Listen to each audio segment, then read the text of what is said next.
Sultan Murad II diistilahkan ada, karena ada Sultan Murad I. Sultan Murad II ini ada tradisi dia yang sangat bagus gitu.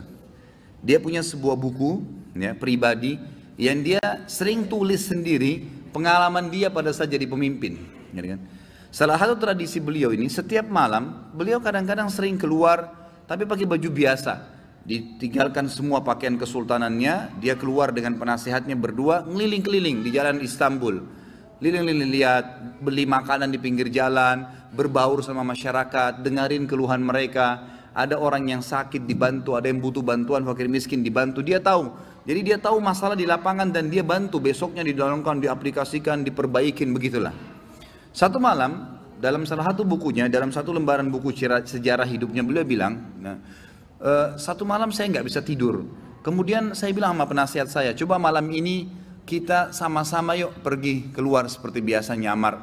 Baiklah, jalanlah berdua ini. Begitu dia jalan, tiba-tiba waktu jalan di salah satu jalan-jalan kecil di Istanbul, ada satu orang jalan pegang botol khamr. Pas depan Sultan Murad, subhanallah, dengan hikmah Allah kepleset orang itu, jatuh, kendi khamrnya pecah, mati tiba-tiba. Di tempat mati orang itu. Waktu mati, biasanya kalau ada orang seperti ini jatuh tiba-tiba, umumnya kan banyak orang yang datang melihat ada apa keadaannya. Waktu itu Sultan Murad tiba-tiba datang dengan penasehatnya, lihat, diperiksa, sudah meninggal orang, diperiksa urat nadi lehernya tidak.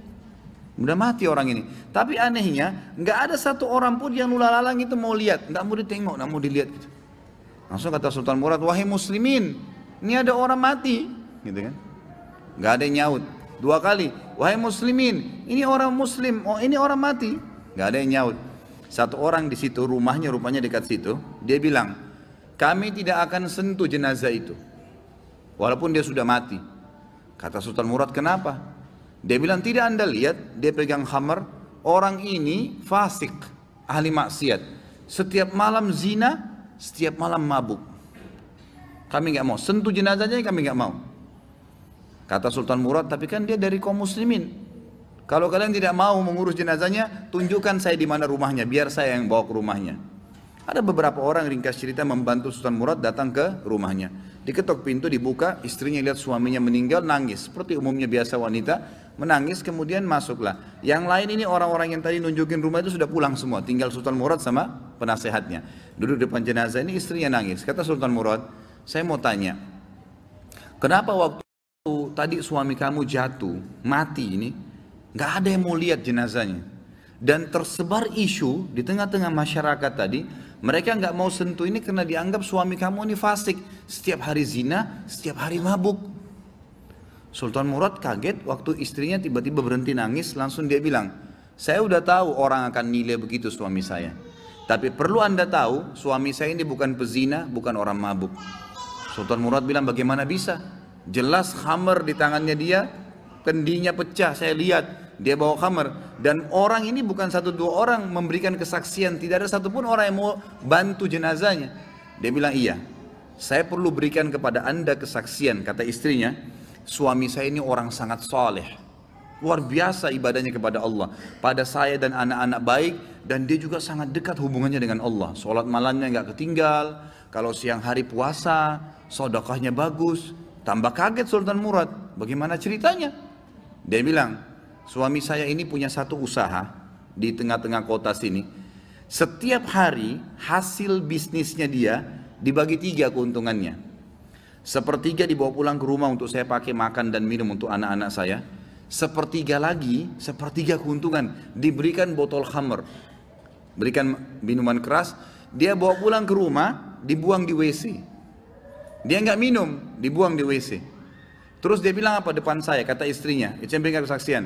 Setelah dia buang, dia bilang, segala puji bagi Allah, minimal membuat saya ya mengurangi orang muslim yang mabuk hari ini.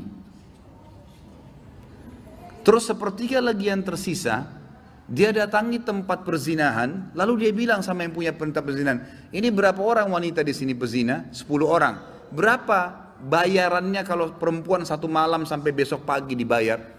Kata si tempat punya tempat sekian, dikasih sama dia sepertiga untungnya nih, 10 orang ini semua saya booking malam ini, tutup tempat kalian, ini sudah milik saya, sudah dapat uang kan, nggak ada perzinahan, tutup. Dia pulang ke rumahnya. Orang pikir waktu dia masuk ke kios khamar, beli khamar, dia minum. Orang pikir waktu dia masuk tempat zina, dia berzina. Padahal sebenarnya dia malah suruh tutup. Dia pulang, kata istrinya, lalu dia bilang, segala puji bagi Allah yang minimal membuat saya malam ini memberhentikan beberapa anak muda muslim zina.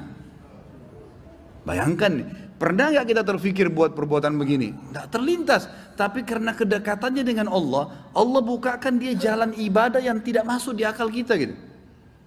Lalu istrinya bilang, saya pernah bilang sama suami saya, kalau begini perilakumu, kapan kamu mati, nanti jenazah kamu nggak diurus sama kaum muslimin. Ternyata terjadi, kata istrinya, jenazahnya nggak ada yang urus. Tapi waktu itu suami saya sempat senyum, dan suami saya bilang, tenang aja hai istriku. Kalau saya mati, yang solati saya nanti khalifah, sultan, penasehatnya, dan juga seluruh ulama Istanbul. Sultan Murad waktu itu menangis, lalu mengatakan, suamimu benar. Saya Sultan Murad, khalifah muslimin, saya akan urus jenazah suamimu. Saya akan, ini penasehat saya, kami akan solati dan saya akan undang seluruh ulama di Istanbul untuk mensolatinya.